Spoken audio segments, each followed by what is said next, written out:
হয়তো কেউ একজন এসে বলল, আমি তোমাকে ভীষণভাবে ভালোবাসি।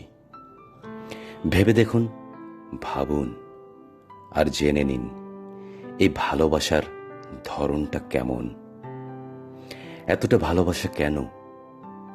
হয়তোবা দেখবেন সে ভালোবাসার কারণ আপনি দেখতে অনেক সুন্দর, তাই সে আপনাকে ভালোবাসে। সুতরাং এটা প্রেম নয়, মোহ। আপনি বুঝে নেবেন এটা তার ভালোবাসা নয়, বরং এটা শুধুমাত্র তার ভালো লাগার ভ্রম। সুতরাং তার মোহনীয় ভালোবাসায় সায় না দেওয়াই উত্তম। ভালো লাগা আর ভালোবাসা এক বিষয় নয়। হয়তো কোনো একজনকে একটা গোলাপ ফুল দিয়ে বলবেন, আমি তোমাকে ভীষণ রকম ভালোবাসি। কিছুদিন পর সেই গোলাপটাকেই তার কাছে চাইবেন, দেখবেন সে বলবে, গোলাপটা শুকিয়ে গেছিল, কোনো ঘ্রাণ ছিল না, গন্ধহীন হয়ে গেছিল, তাই আমি ফুলটা ছুঁড়ে ফেলে দিয়েছি।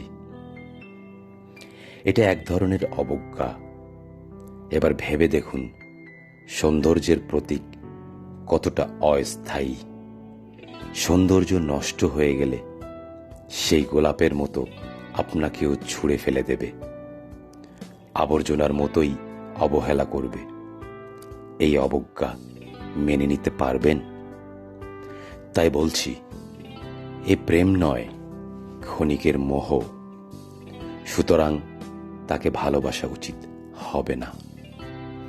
আবার হয়তো এমন একজন কেউ এসেছিল যার সম্পর্কের শুরুটাই ছিল অসীম ভালোবাসায় মোড়ানো, কিন্তু কিছুদিন যেতে না যেতে অবহেলা বেরিয়ে এলো, আর তা বাড়তেই থাকলো। তখন আপনি বুঝে নেবেন সে নতুনে মুগ্ধ। একটু পুরনো হলে তার আর আগের মতো কোনো কিছুকেই ভালো লাগে না। তাই এই ধরনের মানুষকে ভালোবাসা ঠিক না। জীবনে ভালোবাসা পাওয়ার অযোগ্য মানুষটাকে ভালোবাসার চেয়ে সারা জীবন ধরে সঠিক মানুষটার জন্য অপেক্ষা করাই উত্তম। যে আপনার সৌন্দর্যকে নয়, আপনার ব্যক্তিত্বের প্রেমে পড়বে, তার কাছে আপনি কখনোই পুরাতন হবেন না।